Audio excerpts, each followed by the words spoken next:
चिंता संतान हंतारो यत्पादाम्बुजरेणवः स्वीयानां तान् निजाचार्यान् प्रणमामि मुहुर्मुहुः।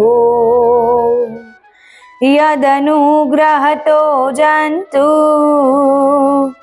सर्वदुःखातिगो भवेत् तमहं सर्वदा वन्दे श्रीमद्वल्लभनन्दनम्।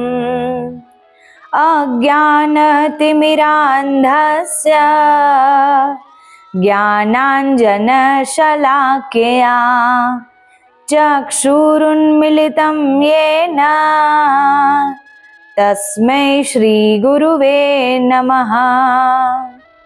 नमामि हृदये शेषे लीलाक्षीराब्धिशायिनं लक्ष्मीसहस्रलीलाभिः सेव्यमानं कलानिधिं चतुर्भिश्च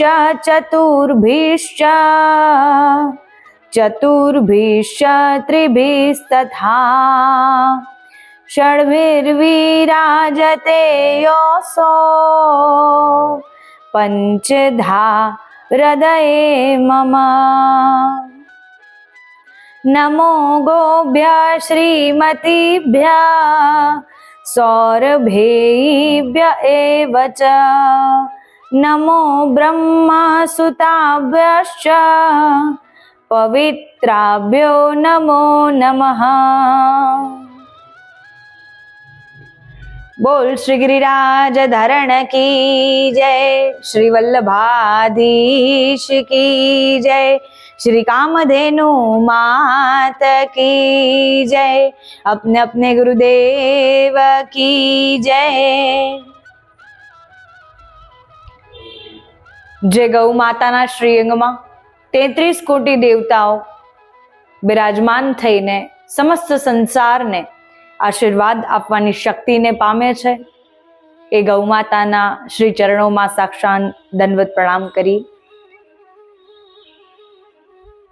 ગૌ માતાને અને સુરભીની પુત્રીઓને, કામધેનુની પુત્રીઓને, બ્રહ્મસુતાઓને વારંવાર નમસ્કાર કરી આજે વરુથીની એકાદશીનો ખૂબ શુભ અવસર છે કે વરુથીની એકાદશી પણ છે અને શ્રીમદ વલ્લભાચાર્ય શ્રી મહાપ્રભુજીનો પ્રાગટ્યોત્સવ પણ છે। 549મો પ્રાગટ્યોત્સવ છે। જગતગુરુ શ્રી ભૂમંડલાચાર્ય જેમણે પોતાના સંપૂર્ણ જીવનમાં સમસ્ત વૈષ્ણવજનોનું કલ્યાણ કર્યું, સમસ્ત વૈષ્ણવજનોને ઉપદેશો આપીને આજ્ઞા કરીને સમસ્ત વૈષ્ણવોને સાક્ષાત્કાર કરાવ્યો છે। આજે એવા શ્રી મહાપ્રભુજી પુષ્ટિમાર્ગીય પ્રવર્તક શ્રી આચાર્યજી તેમનો પ્રાગટ્યોત્સવ છે, તેમની પણ સર્વ વૈષ્ણવોને મંગલ વધાઈ। વરુથીની એકાદશી વ્રત કથા આપણને બહુ સુંદર વર્ણન સાથે જોવા મળે છે કે પ્રાચીન સમયમાં એક માનધાતા નામક રાજા રહેતા હતા, જે બહુ દાની અને તપસ્વી હતા, જે દાન કરવામાં બહુ માને, દાન ધર્મ કરતા રહે। કોઈ શુભ કર્મ હોય, શુભ અવસર હોય, કોઈ સારો દિવસ હોય, એકાદશી હોય, પંચમી હોય, કોઈ પણ શુભ અવસર જોઈને એ દાન ધર્મ કરતા રહે કે મારી પ્રજાને કયા સમયે કઈ વસ્તુઓની આવશ્યકતા છે, કયા સમયે કયા એવા તત્વોની આવશ્યકતા છે, તેની સદૈવ સાર સંભાળ રાખે અને ખૂબ દયા ભાવ રાખનારા, દીન ભાવ રાખનારા રાજા હતા। અને એ રાજા બહુ તપસ્વી પણ હતા, તપસ્યામાં ખૂબ લીન રહેતા હતા, સદૈવ ભિન્ન ભિન્ન સ્થાન પર જઈને તપસ્યા કરવાનો તેમનો મનોભાવ રહેતો હતો। તો આ વખતે રાજા માનધાતા એક વનમાં ગયા છે તપસ્યા કરવા માટે। વનમાં તપસ્યા કરવા માટે ગયા છે અને તપસ્યામાં ખૂબ લીન છે। તપસ્યામાં એટલા લીન છે કે તેમને ભાન રહેતી નથી કે આપણી આસપાસ અત્યારે કોણ છે। રાજાની આસપાસ અત્યારે કોઈ છે કે નથી તે રાજાને ભાન નથી, કેમ કે તપસ્યામાં લીન છે. એટલા તપસ્વી રાજા હતા. જે પ્રકારે ઋષિ મુનિઓ તપસ્યા કરતા હતા એ પ્રકારે એમની તપસ્યા હતી. સદૈવ વૈરાગ્યતાથી જીવન જીવવું, સદૈવ મનમાં સંત ભાવ સાથે જીવન જીવવું. અને ત્યાં તપસ્યા કરી રહ્યા છે તો ત્યાં એક રીંછ આવી પહોંચે છે, જેને આપણે ભાલુ કહીએ છીએ. તે રીંછ આવી પહોંચે છે અને ત્યાં રાજાના ચરણને ખાવા લાગે છે, રાજાના પગને ખાવા લાગે છે અને રાજાનો પગ પોતાના મુખમાં મૂકી દે છે. તો અત્યારે દ્રશ્ય એવું છે કે રીંછના મુખમાં રાજાનો પગ છે, તો પણ રાજાને કોઈ ભાન રહેતી નથી. રાજા એટલા તપસ્યામાં લીન છે કે એમના અત્યારે પગમાં એટલી ઈજા પહોંચી છે એ પણ રાજાને ભાન નથી. રાજા એટલા ભગવાનના નામમાં લીન છે. તો હવે અત્યારે અડધો સુધી આ પગ પહોંચી ગયો છે કે હવે પગ દેખાતો જ નથી અને રીંછ ત્યાં પગ ખાવાનું પ્રારંભ રાખે છે. અને જ્યારે રાજાને ભાન આવે છે અને જ્યારે રાજા ભાનમાં આવવાના જ હોય છે એ પહેલા ભગવાન આ દ્રશ્યને જોઈ લે છે અને ભગવાન રાજાને બચાવવા માટે આવી પહોંચે છે. અને આ સત્ય વાત છે કે જ્યારે આપના પર કોઈ તકલીફ આવે, મુશ્કેલીઓ આવે અને એ તકલીફોને આપ સહન કરી લ્યો છો ત્યારે એ ભગવાનને સહન થતું નથી. ભગવાન એ વાતને સહન કરી શકતા નથી કે મારો કોઈ ભક્ત તકલીફને સહન કરી રહ્યો છે. તો જ્યારે આપણા પર કોઈ તકલીફ આવે, કોઈ સંઘર્ષ આવે, કોઈ સંકટ આવે ત્યારે ભગવાનનું નામ જપવાનું પ્રારંભ રાખવાનું, ત્યારે ભગવાનના નામમાં લીન રહેવાનું. ત્યારે કોઈ સંઘર્ષ આવે, તકલીફ આવે, ભગવાન પર દોષારોપણ કરવાની કોઈ આવશ્યકતા નથી. ભગવાનના નામમાં લીન રહો, સતત ભગવાનનું નામ લ્યો. ભગવાનને એ સખત પ્રિય નથી કે તેમનો ભક્ત તકલીફમાં રહે. એટલે ભગવાન આપને બચાવવા માટે આવશે, ભગવાન આપની રક્ષા કરવા માટે આવશે. અને એ જ પ્રકારે રાજાએ કેમ કે એ પીડા સહન કરી લીધી એટલા માટે ભગવાન એ રાજા પાસે આવ્યા.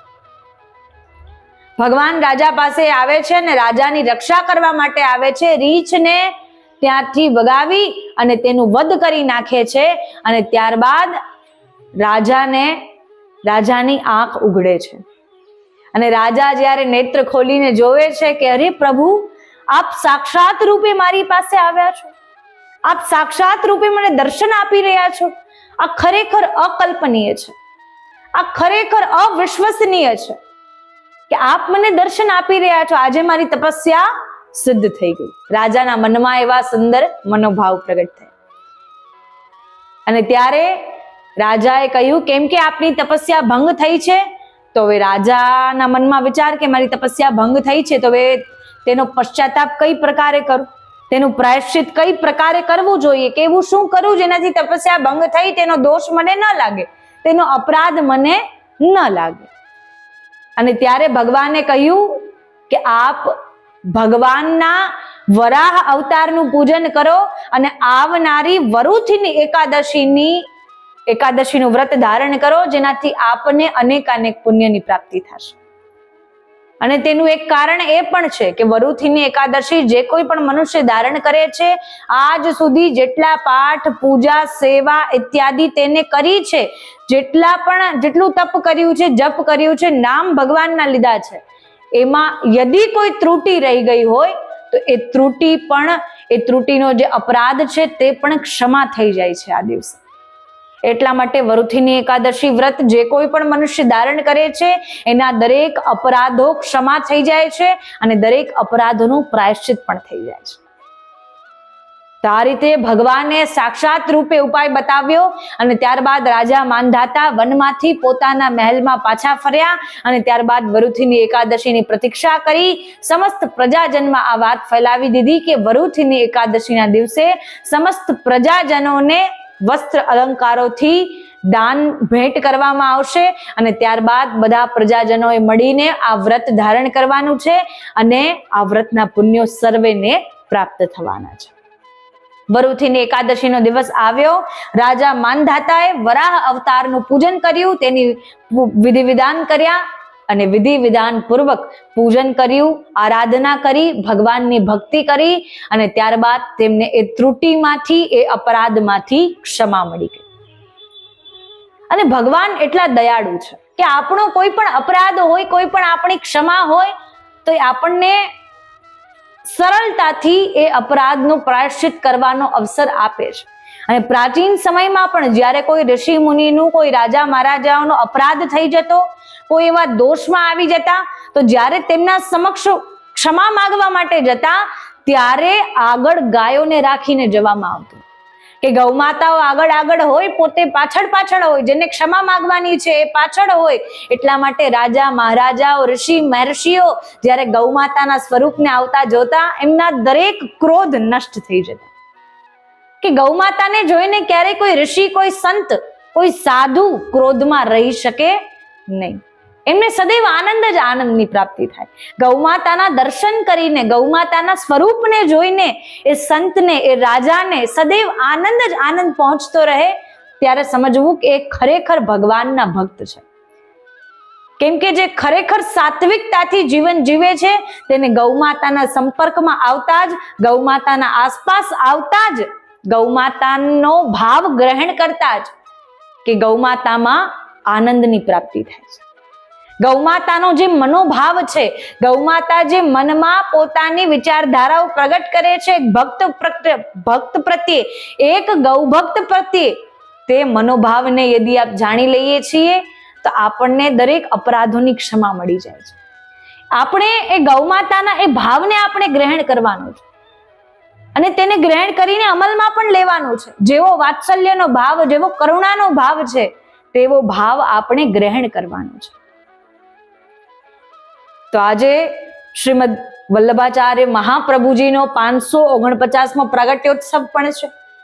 આજ સુધી ઘણા આચાર્ય ચરણથી આપણે શ્રીમદ વલ્લભાચાર્ય શ્રી મહાપ્રભુજીનો પ્રાગટ્યોત્સવની ઘણી કથાઓ શ્રવણ કરી છે અને તેમની કથાઓ આપણને ગ્રંથોમાં પણ બહુ સરળતાથી પ્રાપ્ત થઈ જાય છે કે તેમને કઈ કઈ પ્રકારે પોતાનું જીવન જીવ્યું, કઈ પ્રકારે કયા સ્થાન પર બેઠકજીઓમાં ભાગવતના પારાયણ કર્યા, કેવા કેવા વૈષ્ણવોને પોતાના શરણે લીધા, વૈષ્ણવોએ કેવા કેવા કાર્ય કર્યા, કેવી કેવી સેવા કરી અને ત્યારબાદ એમના શરણે લીધા. એ બધી વાર્તા પ્રસંગો આપણે ક્યાંક ને ક્યાંક જોયા હશે અને સાંભળ્યા હશે.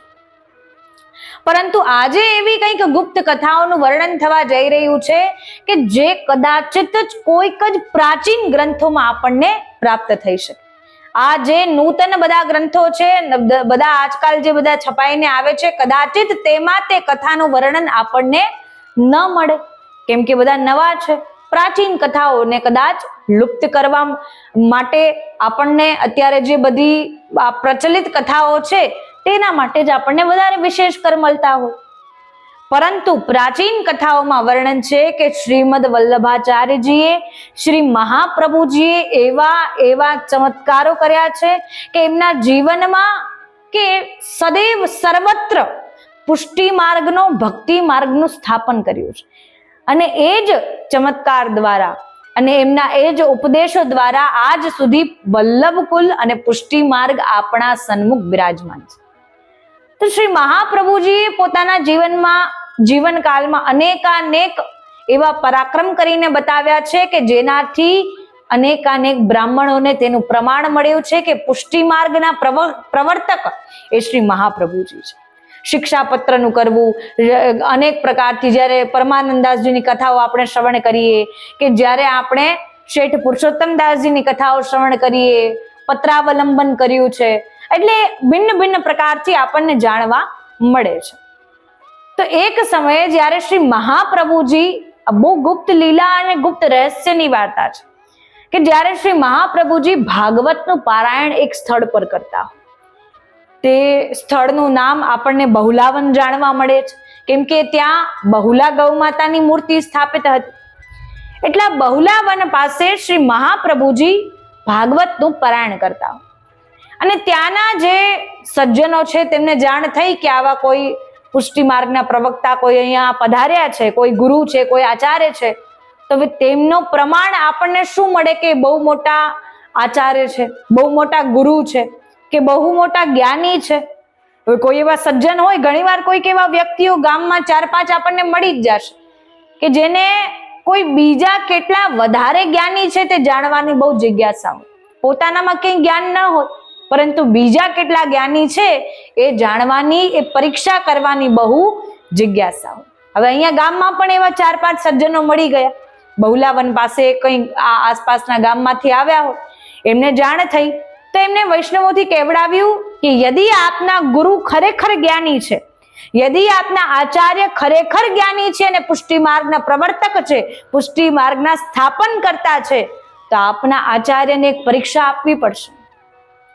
બધા વૈષ્ણવો પણ વિચારમાં પડી ગયા, અમારા ગુરુ, અમારા આચાર્ય ચરણ હવે કઈ પરીક્ષા આપે જેનાથી આપને પ્રમાણ મળે કે એ ખરેખર સાક્ષાત ભગવત સ્વરૂપ છે, સાક્ષાત ભગવત સ્વરૂપ, ભગવાનનું સ્વરૂપ છે, કે એ તો અમારા માટે સાક્ષાત ભગવાન છે, સાક્ષાત પ્રભુ છે અમારા માટે. હવે તમને એવા કયા પ્રમાણ આપીએ?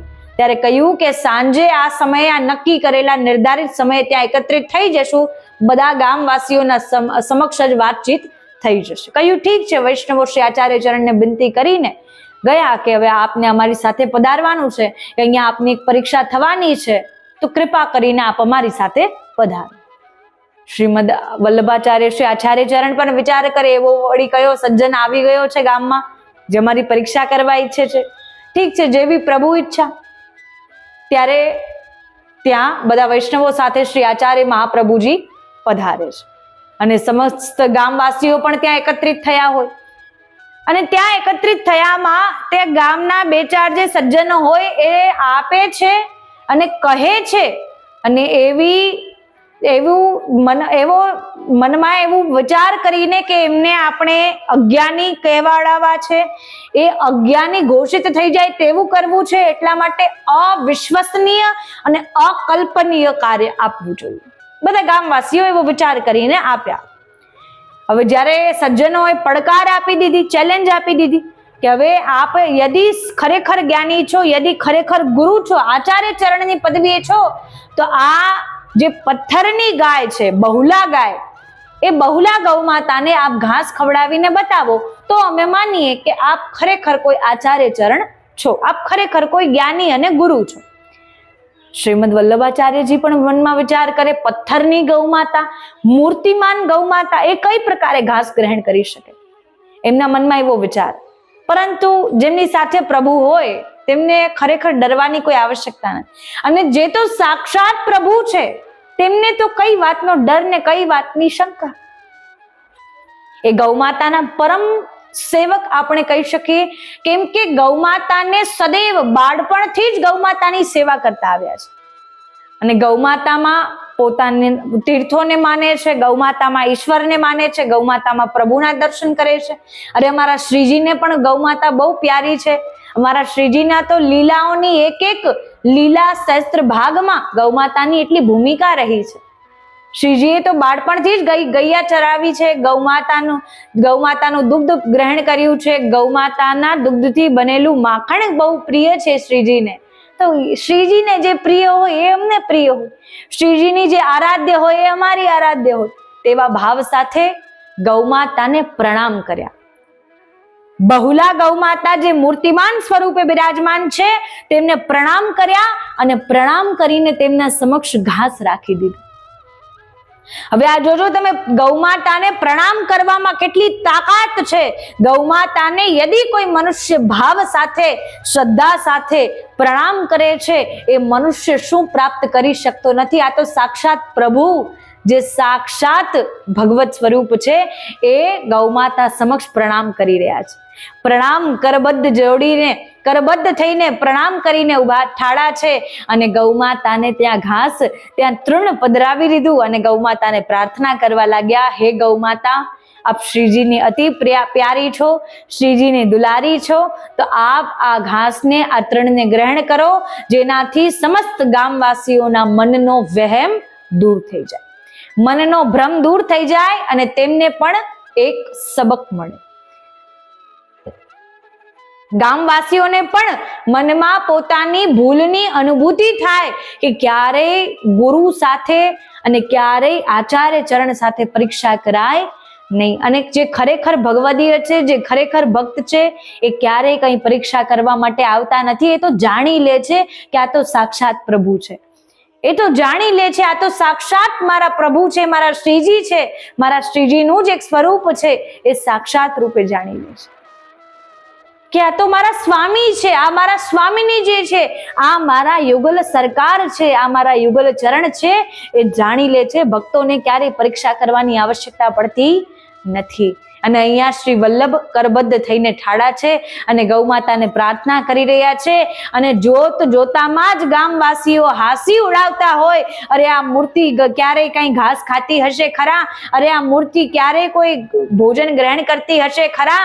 એટલામાં તો બહુલા ગૌ માતા સાક્ષાત રૂપે પ્રગટ થાય છે અને ત્યાં રહેલું તૃણ એ ગ્રહણ કરવા માંડે છે. આ છે શ્રી વલ્લભનો ચમત્કાર. આ છે શ્રી વલ્લભની ગૌમાતા પ્રત્યેની ભક્તિ, ગૌમાતા પ્રત્યેનો ભાવ. ત્યારબાદના અનેકાનેક આપણને દ્રશ્ય જોવા મળે છે અને આ દ્રશ્ય જોઈને ગામવાસીઓ દરેક લોકો સ્તબ્ધ રહી ગયા કે આ કઈ પ્રકારે સંભવ હોઈ શકે કે એક પથ્થરની ગાય ક્યારેય કોઈ ઘાસ ગ્રહણ કરતી હશે ખરા. આ તો ખરેખર કોઈ ગુરુ છે, આ તો ખરેખર કોઈ આચાર્ય ચરણ છે. એમના ચરણ સ્પર્શ કરવા જોઈએ. અને જે એમને ન માનતા હતા, જે અવૈષ્ણવ હતા, એ બધા પણ શ્રીમદ વલ્લભના ચરણે પડી ગયા. અને શ્રીમદ વલ્લભના જે ચરણે પડે છે એ એમના શરણે જાય છે. એવા તો અનેકાનેક ભક્તને એમને શરણે કર્યા. અને ત્યારબાદ બાળપણની પણ અનેક લીલાઓ આપણને જોવા મળે છે. શ્રીમદ વલ્લભ જ્યારે નાના હોય, જ્યારે 7-8 વર્ષના જ્યારે બાળક હોય, ત્યારે એમના ઘરમાં પણ અનેક ગૌમાતાઓ હતી. એમના પિતા શ્રી લક્ષ્મણ ભટ્ટજી ગૌમાતાની ખૂબ સેવા કરતા હતા. તો એક ગૌમાતા એક દિવસ બીમાર પડી ગઈ. અને ગૌમાતા જ્યારે બીમાર પડી ગઈ ત્યારે શ્રીમદ વલ્લભને અતિ મનમાં સંકોચ થયો કે ગૌમાતાની સેવા હું તો એટલા ભાવથી કરું છું, તો ગૌમાતા બીમાર કઈ રીતે પડી ગયા. તેમના મનમાં એટલો સંકોચ, એટલી શંકા, એટલું શંકાસ્પદ વિચારો પ્રગટ થયા.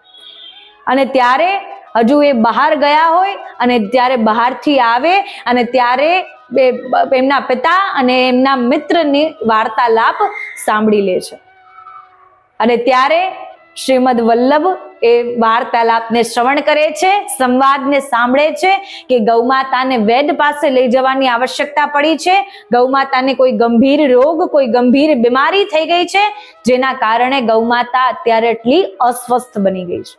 અને આ જોઈને શ્રીમદ વલ્લભને ખરેખર બહુ દુઃખ થયું કે આ પ્રભુ મારી સાથે કેમ આમ કરી રહ્યા છે કે શ્રીજીની પ્યારી ગૌમાતા છે તો શ્રીજી કંઈક એવો ચમત્કાર કરે કે ગૌમાતા પહેલા જેવી તંદુરસ્ત અને સ્વસ્થ બની જાય.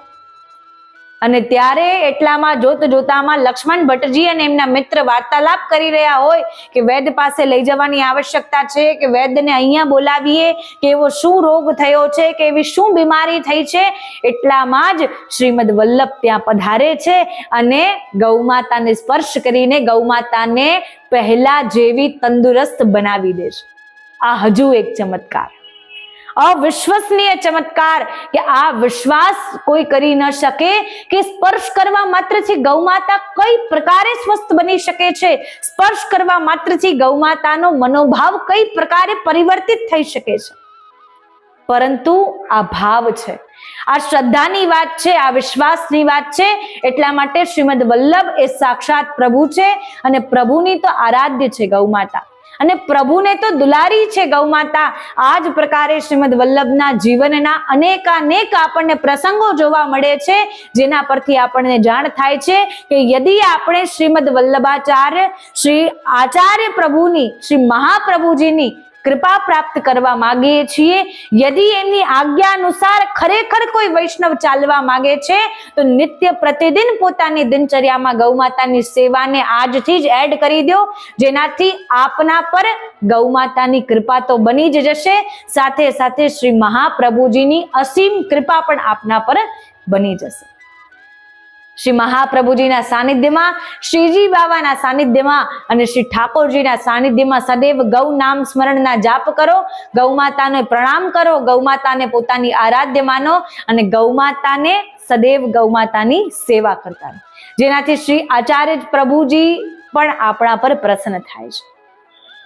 તો શ્રીમદ વલ્લભની યદિ કૃપા પ્રાપ્ત કરવી છે અને તેમની આજ્ઞા અનુસાર યદિ આપણે ચાલવું છે આપણા જીવનમાં, તો આજથી જ ગૌ માતાની સેવા કરવાનું પ્રારંભ કરી દો. યદિ કોઈ વૈષ્ણવ ગૌ માતાની સેવા કરે છે એ જ શ્રી વલ્લભની સેવાનો અધિકારી બને છે. તો આ જ પ્રકારે આ વરુથીની એકાદશીના દિવસે શ્રીમદ વલ્લભાચાર્યજીનો પ્રાગટ્યોત્સવ આપણે ઘરમાં ઠાકોરજીની સેવા બિરાજતી હોય, સુંદર મનોરથ કરીને ઠાકોરજીનો ઉત્સવ મનાવીએ, મનોરથ કરીએ અને ઠાકોરજીને ખૂબ લાડ લડાવીએ, જેનાથી એમને પણ આનંદની પ્રાપ્તિ થાય છે. તો આ જ પ્રકારે આપણે ગૌ માતાની સેવા કરતા રહીએ, ગૌ માતાની સેવા માટે અનેક વૈષ્ણવોને, અનેક ભક્તોને પ્રેરિત કરીએ, જેનાથી એમને પણ પ્રેરણાની પ્રાપ્તિ થાય અને આપને પણ અધિક સહસ્ત્રગુણા પુણ્યોની પ્રાપ્તિ થશે. ગૌ માતા અવશ્ય આપનું કલ્યાણ કરશે. જે કોઈ પણ વૈષ્ણવ, જે કોઈ પણ ભક્ત નિત્ય પ્રતિદિન ગૌ કથાનું શ્રવણ કરે છે એ મનુષ્યને અધિક સહસ્ત્રગણા પુણ્યોની પ્રાપ્તિ થાય છે અને એ દરેક સુખને પણ પ્રાપ્ત કરી લે છે. ગૌ માતા અવશ્ય આપનું કલ્યાણ કરશે. બોલ શ્રી ગિરિરાજ ધરણ કી જય.